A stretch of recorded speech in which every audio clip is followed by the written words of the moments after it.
بنية التعليم والتعلم والإفادة والاستفادة ونفع والانتفاع إلى أرواح والدينا ووالديكم وأمواتنا وأمواتكم وأموات المسلمين أجمعين ثم إلى روح الخصوص ومؤلف هذا الكتاب الإمام يحيى بن شرف الدين النووي محي الدين شرف الدين النووي. الفاتحة. أعوذ بالله من الشيطان الرجيم. بسم الله الرحمن الرحيم. الحمد لله رب العالمين الرحمن الرحيم مالك يوم الدين إياك نعبد وإياك نستعين اهدنا الصراط المستقيم صراط الذين أنعمت عليهم غير المغضوب عليهم ولا الضالين آمين.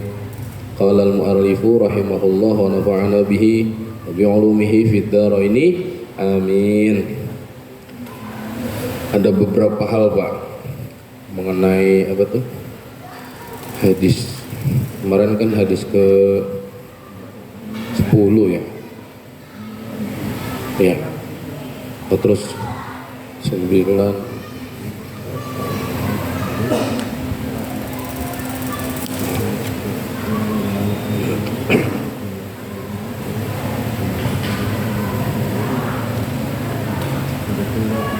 Yang mengenai hadis ke 9 deh. Jadi kemarin ada statement saya yang saya katakan bahwasanya rusaknya di hadis ini dikatakan rusaknya orang-orang terdahulu ya. Itu karena banyak tanya. Maksudnya di sini begini, banyak tanya itu ketika Allah memerintahkan lewat nabinya ya, saya garis bawahi, ketika Allah memerintahkan lewat nabinya ya udah taati, sami'na wa ata'na, dengarkan dan taati, jalankan.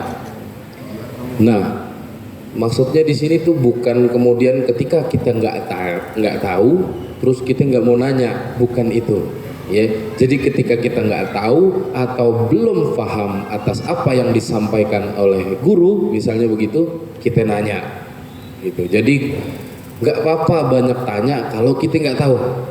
Tapi kalau nanya pertanyaan yang kita buat-buat atau ketika diperintah kemudian kita nanya terus, itu mempersulit diri kita sendiri. Kiai Samul memerintah, Mas Dani tolong beliin kopi. Udah tinggal ambil duitnya beli kopi di warung. Dia mau beliin kopi kapal api nggak apa-apa, mau beliin kopi ABC nggak apa-apa. Duitnya misalnya ada 50.000, cukup buat beli 3 renceng atau 4 renceng, boleh gitu. Nah terus ditanya kopi apa, kan malah repot. Kopi kapal api. Kapal api berapa renceng misalnya, itu kan malah nambah nambah perkara lagi gitu. Nah itu maksudnya, itu ketika diperintah udah jalanin aja ya, sami'na wa ata'na. Ketika Allah memerintahkan sesuatu lewat nabinya, jalanin. Nah Bani Israel tuh waktu itu nggak begitu. Jadi ketika diperintah nyari sapi, sebenarnya ketika dia diperintah nyari sapi terus dia berangkat nyari sapi ya, sapi betina, mau model sapi yang kayak apa aja terserah. Nah, ketika diperintah dia nanya lagi yang bagaimana, akhirnya dipersulit ya, makin sulit karena banyak nanya. Sama kayak waktu itu ada ketika Nabi sedang berkhutbah ngajak manusia untuk berhaji, ada yang nanya apakah setiap tahun ya Rasul. Nabi diem sampai 3 kali dia nanya, terus Nabi menjawab, kalau saya iyain ya ntar jadi wajib buat kalian untuk haji tiap tahun. Kan mempersulit diri sendiri ya. Terus kemarin hadis yang ke 10 kemarin baru saya bahas 1 ya, mengenai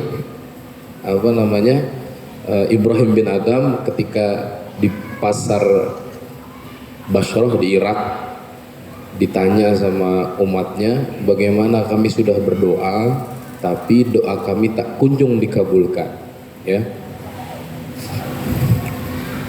Kemudian Ibrahim bin Adam itu mengatakan bahwasanya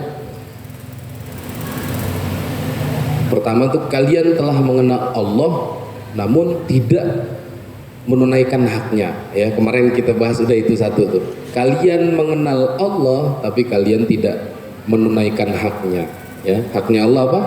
Disembah. Haknya Allah disembah. Kewajiban kita menyembah Allah Subhanahu wa taala. Kemudian yang kedua, kalian mengaku mencintai Rasul tapi tidak menjalankan sunnahnya atau meninggalkan sunnahnya. Sunnah Rasul itu banyak sekali, Pak. Berbaik sangka itu sunnah Rasul. Bersosialisasi dengan baik itu sunnah Rasul. Baik terhadap tetangga itu sunnah Rasul. Ya. Jadi bukan cuman jenggot, celana cingkrang, bukan cuman itu. Bahkan saya tahu begini nih.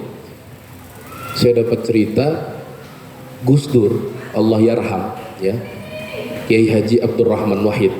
Itu beliau ditanya, kenapa Gus Dur kok selalu pakai pakaian batik kemana-mana, kemudian pakai celana, ya pokoknya layaknya nggak kelihatan ulamanya gitu. Terus Gus Dur jawabnya begini, Nabi Muhammad SAW itu kemana-mana senantiasa pakai pakaian daerahnya, gitu. Daerah Arab begitu pakaiannya, pakai jubah, pakai gamis, pakai imamah gitu ya. Nah itu menjadi sunnah daripada Nabi Muhammad SAW. Nah Gus Dur mengkiaskan itu, saya berpakaian seperti ini karena ini adalah pakaian daerah Indonesia dan maka itu menjadi bagian daripada sunnah Nabi Muhammad SAW. Banyak sunnahnya Nabi yang kita tinggalin. Kita maunya enak-enak aja tuh, poligami, sunnah. Ntar dulu, Nabi itu monogami, Pak. Setelah menikah dengan Ibunda Khadijah, berapa tuh? Nabi umur 25, kemudian ketika usia Nabi Muhammad SAW 53 tahun, Ibunda Khadijah wafat. Berarti Nabi monogami, punya satu istri itu sekitar 28 tahun. Ya, sebelum hijrah kan udah meninggal tuh Ibunda Khadijah. 20 tahun monogami. Nah, ketika Ibunda Khadijah wafat, baru kemudian nikah tuh sama Ibunda Aisyah, sama Ibunda Hafsah. Ya. Itu baru. Kalau kita ukuran kita menambah, jangan sembarangan ngomong sunnah Nabi. Bilang aja udah pengen nambah gitu aja udah.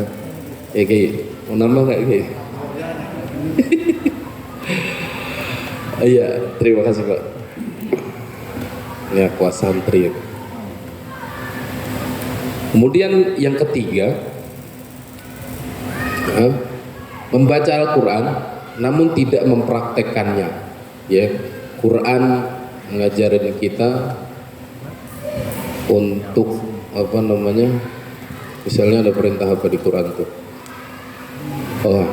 Qul bifadlillahi wa birahmati wa bidzalika falyafrahu. Surah Yunus, ya.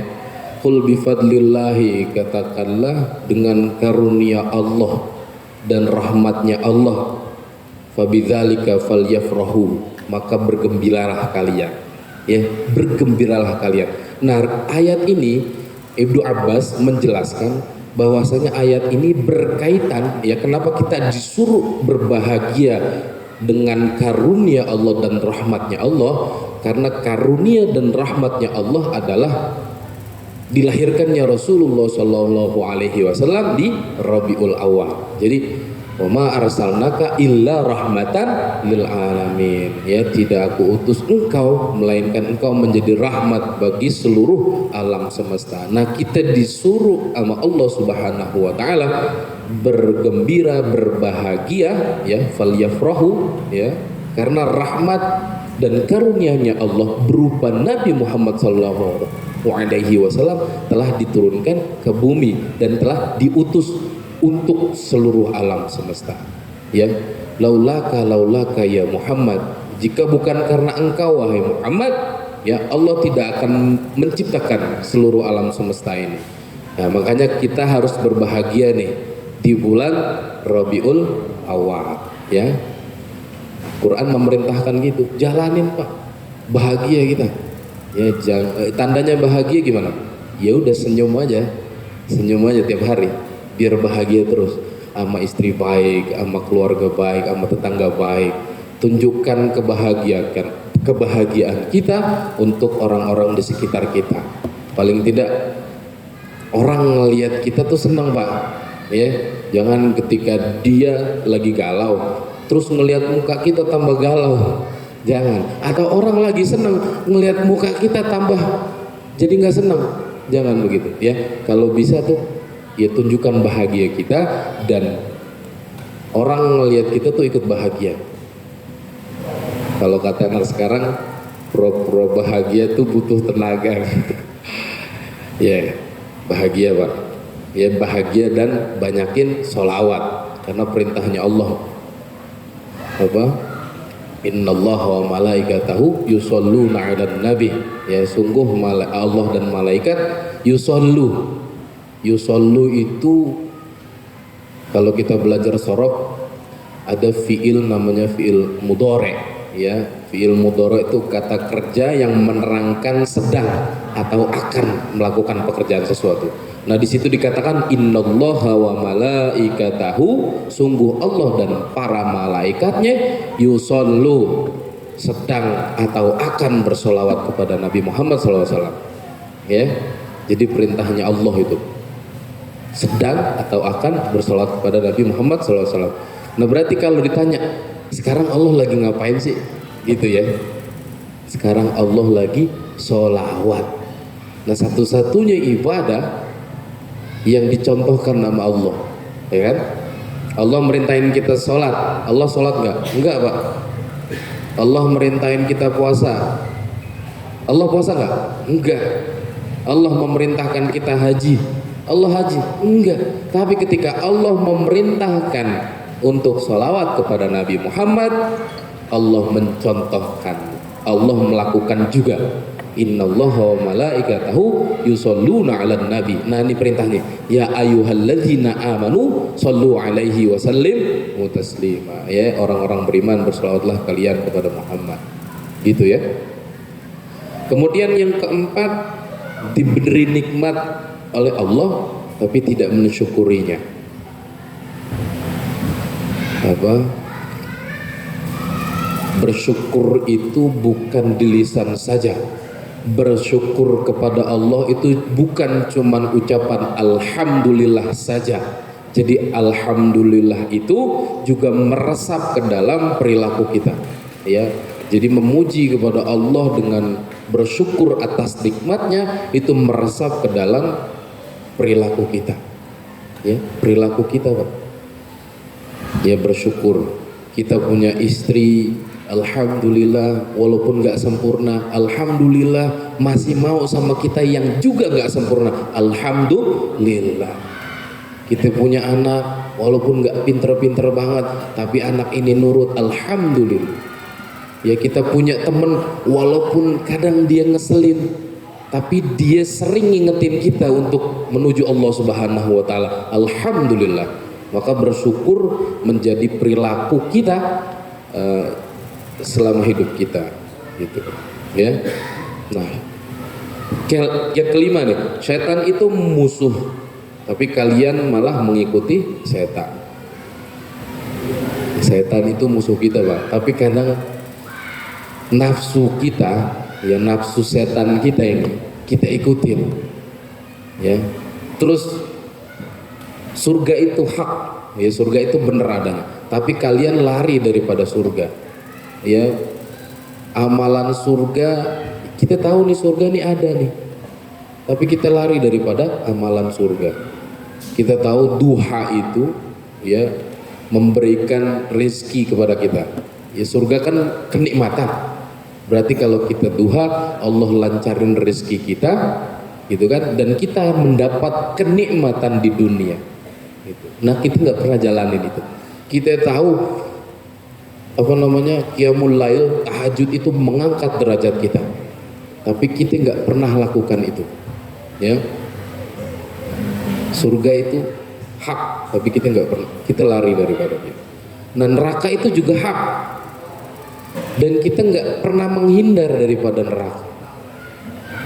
Malah perbuatan maksiat kita jalanin, berarti kan kita mendekat sama neraka. Malah perbuatan yang mendekatkan kita kepada neraka kita lakukan, ya. Iri, dengki, hasud, hasad, gibah, namimah, waliyatubillah, itu jangan, Pak. Ya, jangan kita lakukan. Kemudian kematian itu benar, tapi kita tidak mempersiapkan kematian itu. Ya, nggak ada kan gitu yang hidup terus, nggak ada, Pak. Rasulullah saja usia 63 tahun kemudian wafat ila rafiqil a'la bersama Allah Subhanahu wa taala yang maha tinggi. Ya, nggak ada yang hidup selamanya. Fir'aun aja itu yang katanya Tuhan, yang ngaku Tuhan, mati juga, Pak. Mati. Nah, bagaimana ketika kita mati, kita mempersiapkan itu agar amaliyah kita ini bisa menemani kita di alam kubur kita.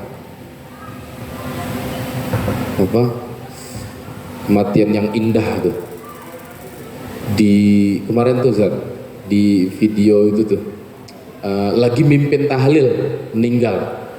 Ada tuh ustazah siapa gitu, mimpin tahlil meninggal.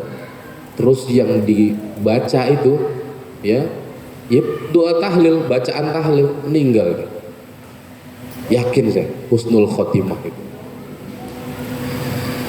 Kemudian kita ini terjaga, tapi kita ini cuman mengingat aib-aib kita, aib-aib orang lain tanpa mengingat aib-aib kita. Coba Pak, kita sering introspeksi diri atau kita sering ngoreksi orang lain? Banyakan kita ngoreksi orang lain, kita melihat orang itu salah, tapi kita lupa dengan kesalahan sendiri. Salah itu kebijakannya itu nggak bener itu, tapi kita lupa tuh introspeksi diri.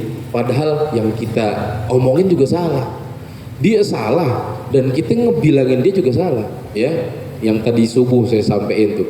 Jadi ketika kita menasihati orang yang salah, itu harus dengan cara yang baik, nggak boleh dengan cara yang salah.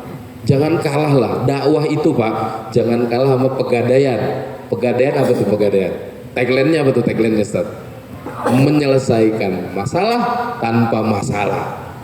Nah, dakwah tuh begitu juga, ya.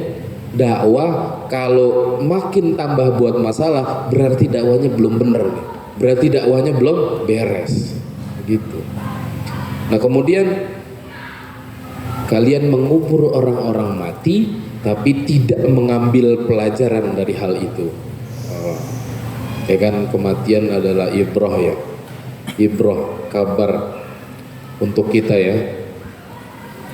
Kita nguburin orang mati, bakalan kita juga begitu. Kita bakalan juga begitu.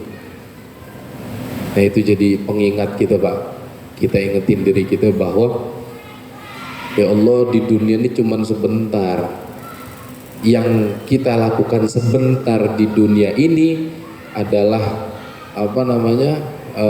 bekal yang kita bawa nanti di sono. Enaknya kita di akhirat, bagaimana kita kehidupan kita di dunia. Iya Pak, dunia memang sebentar, tapi disinilah kita mencari amal baik, mencari amal ibadah, mencari bekal untuk kehidupan akhirat kita. Kalau udah di akhirat nggak bisa Pak ibadah lagi Pak, nggak bisa berpahala. Udah, pokoknya yang ditentukan di neraka, yang di surga, yang dicuci dulu ada, kemudian dimasukkan ke surga ada. Ya, di dunia yang sebentar ini, tapi menjadi penentu kehidupan kita nanti di akhirat. Yang sebentar ini Pak, makanya sabar.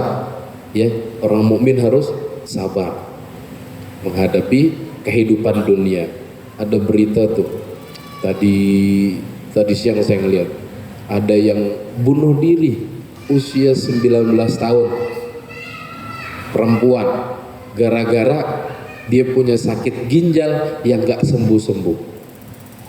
Masya Allah, kurang beriman berarti. Ya kagak beriman berarti, bunuh diri gara-gara punya penyakit yang nggak kunjung sembuh. Padahal kalau dia sabar, itu penyakit menjadikan Allah Subhanahu wa taala mengampuni atas dosa-dosanya. Ya, ketika dia sakit kemudian dia sabar menghadapi sakitnya, itu menjadi penghapus dosanya. Coba Pak perhatiin Pak, banyak di antara kita muslim. Ya ini ya. Jadi Allah saking sayangnya Allah pengen hambanya itu semuanya di surganya Allah, itu sampai orang buruk nih misalnya nih dari muda pokoknya perbuatan dia nggak beres dah, tapi di akhir usianya misalnya begini, ada sakitnya dulu, sakit lama tapi dia sabar, akhirnya dia meninggal. Nah itu ketika dia mau meninggal, sakitnya itu adalah penghapus dosanya dia. Dengan harapan ketika dia meninggal husnul khotimah, karena dosa-dosanya sudah dihapus oleh Allah Subhanahu wa taala. Perhatikan Pak, coba.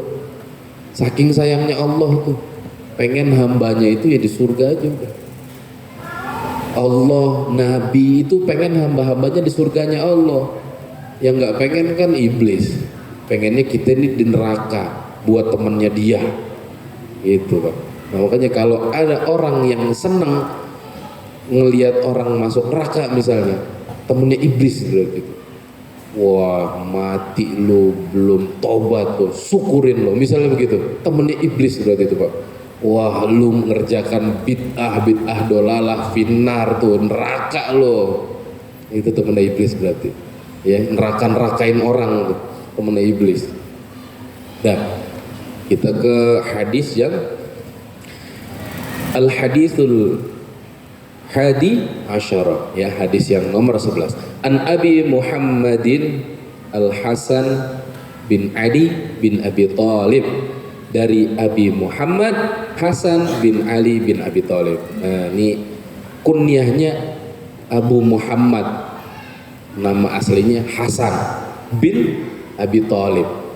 Ya cucunya Nabi. Ya kunyahnya.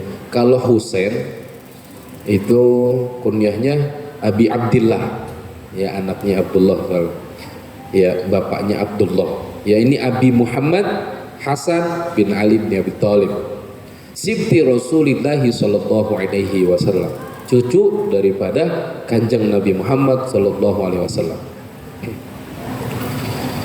Wa raihanatihi, dan kesayangannya Nabi Muhammad sallallahu alaihi wasallam, radhiyallahu anhuma, yang Allah ridho kepada keduanya. Ya maksudnya ridho kepada Hasannya, ridho kepada Sayyidina Alinya, karena dua-duanya sahabat Nabi. Qala, bersabda, berkata, hafiztu min Rasulillah sallallahu alaihi wasallam, aku hafal min Rasulillah sallallahu alaihi wasallam, dari Rasulullah sallallahu alaihi wasallam, ma yaribuka ila ma la yaribuka. Tinggalkan. Ini perintah nih Pak. Dari fi'il amr nih. Perintah. Tinggalkanlah ma, sesuatu, yaribuka, yang membuat engkau ragu, ila ma, kepada sesuatu, la yaribuka, yang tidak membuat engkau ragu. Rawahu Tirmidzi, hadis riwayat Imam Tirmizi, wan Nasa'i, dan Nasa'i, wa qala Tirmidzi, dan berkata Imam Tirmizi, hadisun, hadis ini hasanun sahih, hadis hasan sahih. Ya, ini hadis. Jadi Sayyidina Hasan, ya kalau sekarang ada habaib Al-Hasani gitu misalnya, berarti keturunan Sayyidina Hasan Pak. Ya, Sayyidina Hasan nih, jadi habaib hari ini itu ya keturunan Sayyidina Hasan, ya Sayyidina Husain, cucunya Nabi Muhammad SAW. Ya, nah ketika Nabi ngomong nih, Nabi bersabda, itu ingat apa yang disampaikan oleh Nabi Muhammad SAW. Ingat tuh, hafiz tuh, aku apal, bimakna sami itu, aku mendengar. Ya, jadi Nabi menyampaikan, dia dengerin, apal, karena pendek ini. ma yaribuka ila mala yaribuka, ya yaribuka boleh dibaca yuribuka, tapi yang masyhur pakai fathah yaribuka, ya boleh dibaca ya yuribuka pakai domah boleh, ya. Tinggalkan apa yang membuat engkau ragu kepada apa yang membuat engkau tidak ragu. Maksudnya adalah ini bisa kita pakai untuk memantapkan hati, Pak. Contoh begini, misalnya kita sholat kita udah 4 rakaat atau masih 3 rakaat, kan ragu tuh, ragu. Nah ketika ragu kita tambahin 1 rakaat, walaupun nanti sebenarnya kita sholat 5 rakaat misalnya, tapi ketika kita menambahkan rakaat itu kita yakin akan hal itu, jadi nggak boleh ragu-ragu, Pak, ya. Ini misalnya ini haram atau halal, tinggalin.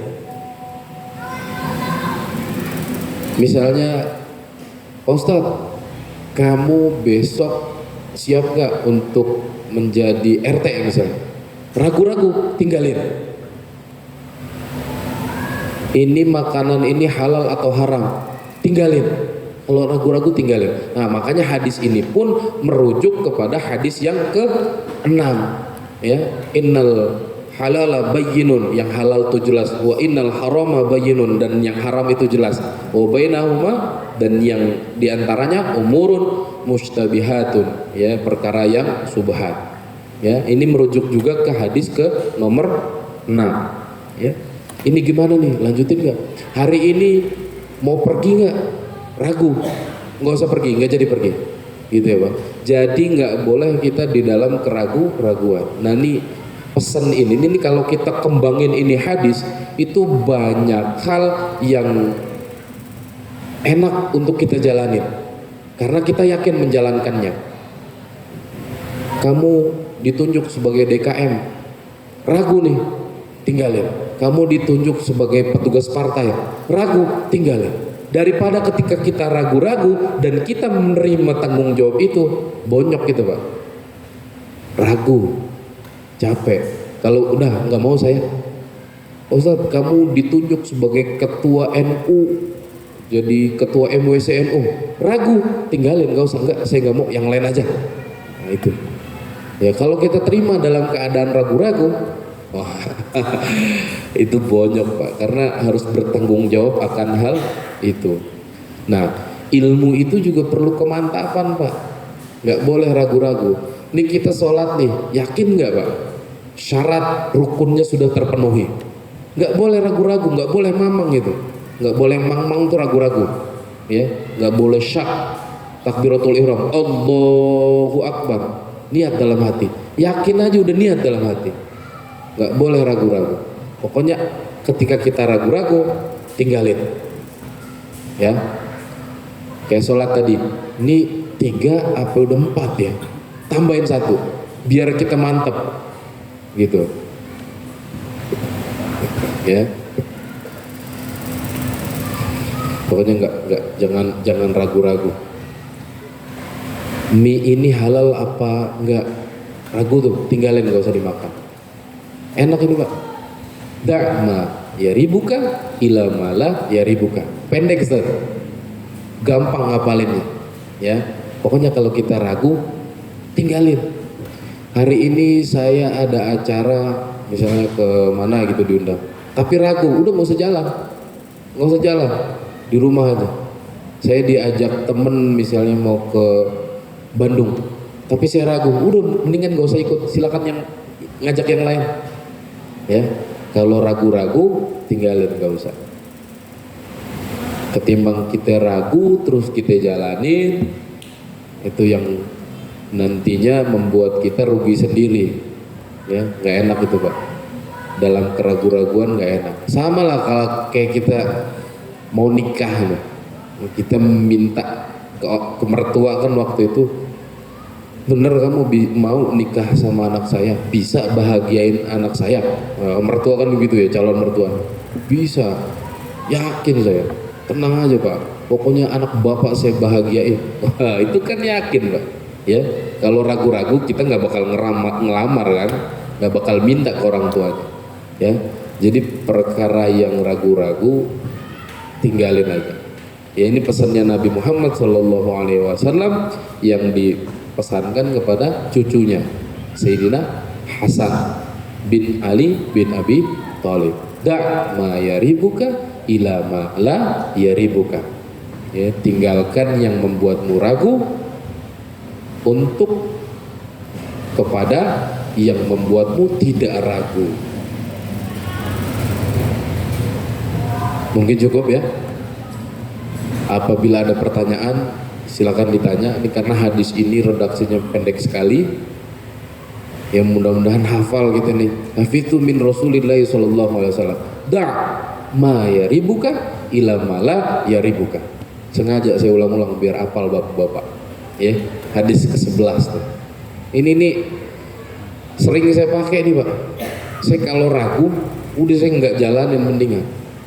Ya, mengambil suatu keputusan saya nggak pernah ragu, dan kalau lagi ragu saya nggak ngambil keputusan begitu, udah mending diam dulu sampai nanti yakinnya kemana.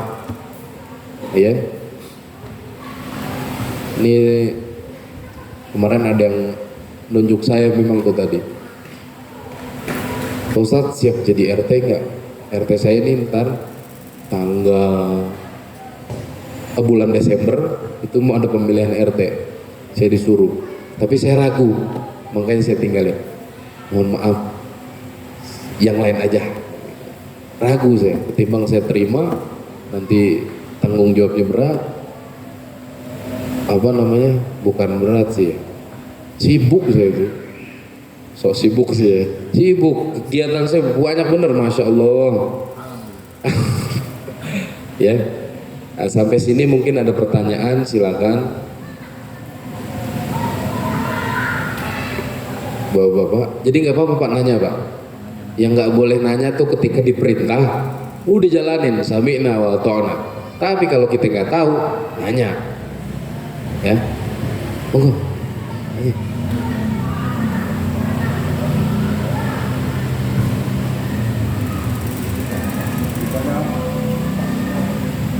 Ya, apa misalnya lagi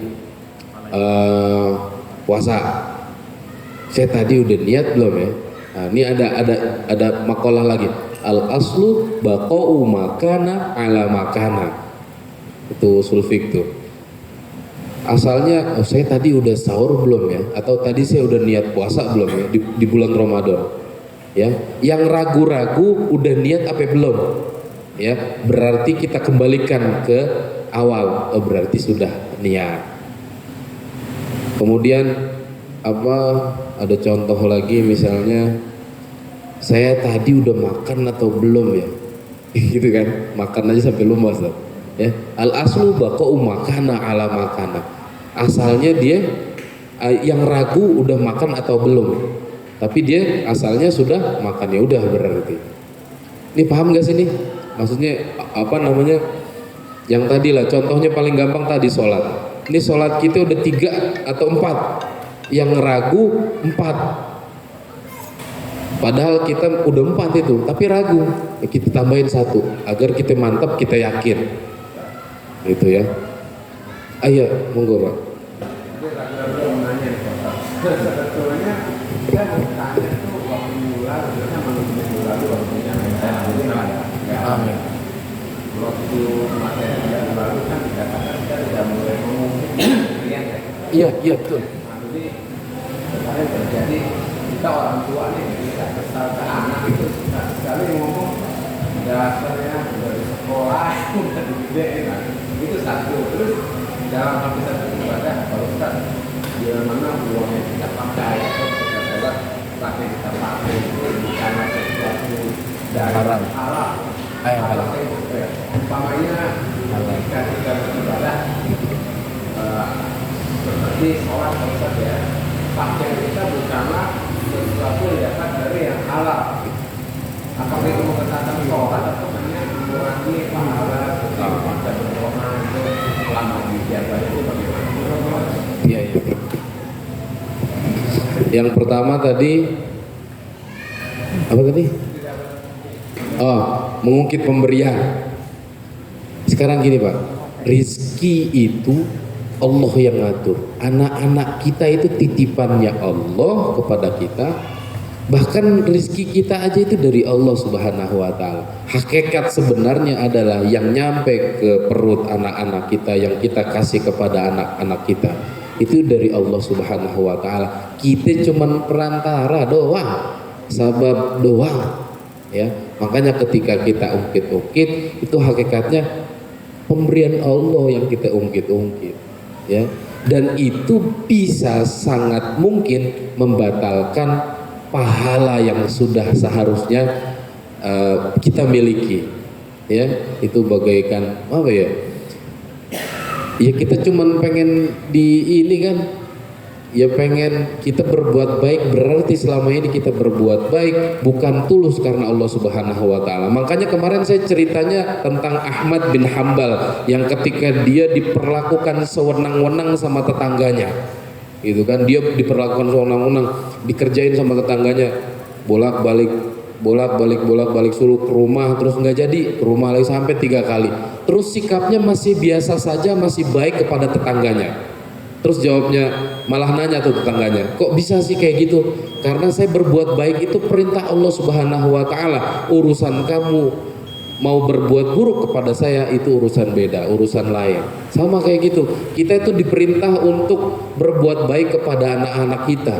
Anak-anak kita bikin kita kesel, yang akhirnya keluar itu omongan, itu yang salah. Sebaiknya tahan omongan itu, jangan sampai omongan itu keluar ke anak-anak kita. Terus yang kedua, masalah oh ya, misalnya kita beribadah tetapi pakaian kita ada tercampur yang enggak baik, ya. Itu ada bicara fikih, Pak. Secara fikih sah, gitu ya. Tapi secara hakikat mengurangi tadi. Tadi kan Bapak bilang sah nggak sholat kita? Sah, asal syarat rukunnya terpenuhi, sah sholat kita, sah ibadah kita. Ya bahkan ada cerita begini nih. Ibnu Mubarak itu pernah, ini panjang tapi ceritanya udah isya ya. Jadi di Mekah, ya, saat itu musim haji, satu tempat itu yang ibadah haji itu nggak ada yang diterima ibadahnya oleh Allah Subhanahu wa Ta'ala, ya. Yaitu karena suatu hal, ya. Tapi karena ada satu orang wali yang nggak berangkat haji, karena dia ini, sehingga dia diterima ibadahnya oleh Allah Subhanahu wa Ta'ala. Dia mau berangkat haji, tapi bertemu dengan pengemis, bertemu dengan janda, anak-anaknya banyak, dia kasihkan itu duit yang mau berangkat haji ke itu orang. Akhirnya nggak jadi berangkat dia. Nah dengan itu Allah ridho, akhirnya Allah sahkan hajinya dia, dan orang-orang yang ke Baitullah, yang saat itu ke Baitullah dia berhaji, diterima oleh Allah Subhanahu wa Ta'ala berkat orang tadi.